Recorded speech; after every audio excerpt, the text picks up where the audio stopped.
একটা দুর্ঘটনার শিকার হয়ে আজকে কি হয়ে গেছে, ল্যাংড়া হয়ে গেছে গা। আমাদের কি সুস্থভাবে বাঁচার অধিকার নাই? তাহলে আমাদেরকে মেরে ফেলুক। বর্তমান অবস্থা খুবই ভয়াবহ। যে জায়গায় একটা সুস্থ মানুষের সংসার চালানো কষ্ট, সে জায়গায় আমি আজকে 12 বছর ধরে কাজ করি না, ইনকাম করি না। আমার পরিবার পরিজন কিভাবে চলে, কেউ খোঁজ নেয়, কেউ খবর রাখে না।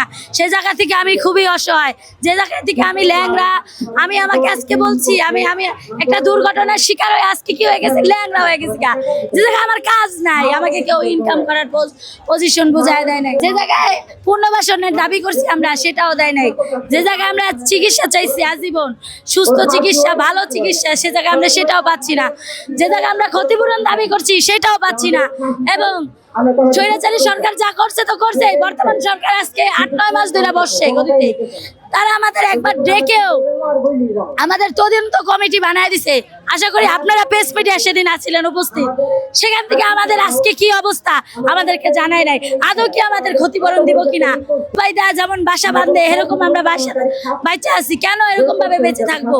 আমাদের কি সুস্থভাবে বাঁচার অধিকার নাই? তাহলে আমাদেরকে মেরে ফেলুক। রানা প্লাজা আমার ফ্যামিলির, আমার ওয়াইফ মারা গেছে। আমার দাবি এখন বর্তমান যে আমার একটা বাচ্চা আছে, ঠিক আছে, যাতে বাচ্চাটারে ভালো করে ভালো কলেজে পড়াতে পারি। সেই আমাদের থাকার জন্য ওটা বাসস্থান তৈরি করে দেওয়ার কথা ছিল, ঠিক আছে। আমার দাবি সেইটাও যে আমাদের যে কথা দেওয়া হয়েছিল সেই কথা মতো আমাদের বাসস্থান করে দেওয়ার জন্য। রানা প্লাজার 12 বছর পার হচ্ছে। 12 বছর পরে এসে আমরা তখনও যে দাবি করছিলাম যে রানা প্লাজা শ্রমিকদের ক্ষতিপূরণ, পুনর্বাসন, সুচিকিৎসা নিশ্চিত করা, পাশাপাশি রানা প্লাজার এই ঘটনার জন্য যে দায়ী রানা এবং এই গার্মেন্টস কারখানার মালিক, তাদেরকে বিচারের আওতায় শাস্তি নিশ্চিত করতে হবে। কিন্তু আমরা দেখছি 12 বছর ধরে দাবি জানার পরেও সেই দাবি বাস্তবায়ন হয় নাই।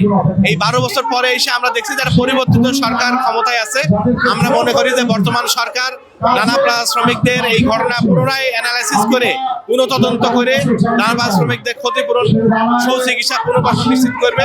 পাশাপাশি এই ঘটনার জন্য যারা দায়ী ব্যক্তি, তাদেরকেও বিচারের আওতায় শাস্তি নিশ্চিত করবে বলে মনে করি।